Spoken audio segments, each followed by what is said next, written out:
We start by honoring the traditional custodians of the land and pay respects to their elders, past, present, and emerging. In HIV.gov's final update for IAS 2023, Miguel Gomez speaks with Louis Shackelford and Erica Crittendon to hear what they found most interesting and will be taking back with them to help advance their efforts at home. Hello, I'm Miguel Gomez with HIV.gov at IAS 2023 in Australia, and I am so lucky to be here with two research colleagues. I would love you to know a little bit more about them, so I'm going to ask them each to introduce themselves. Erica? Hello, my name's Erica Crittendon. I am a medical student, my third year at the University of Washington School of Medicine in Seattle. Wonderful. Hello, Miguel. I'm Louis Shackelford, Acting Director of External Relations at the HIV Vaccine Trials Network, also based out of Seattle, Washington.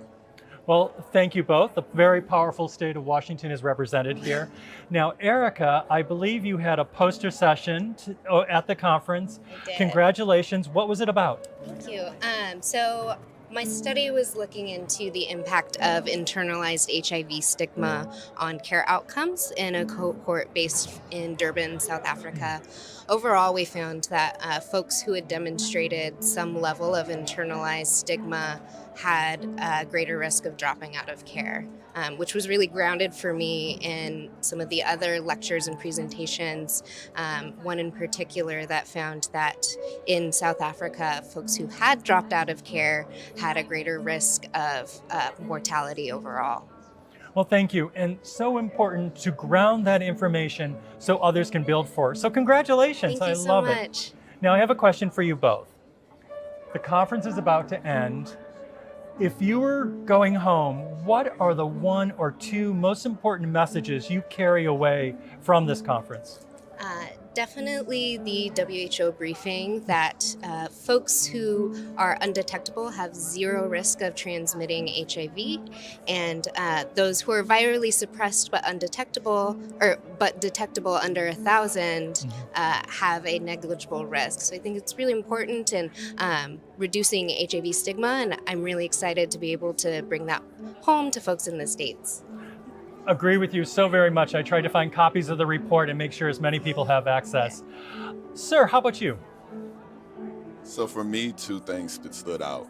So first, it's all of the community mobilizations that is happening around the science, particularly to create tools for learning and understanding of science of HIV research.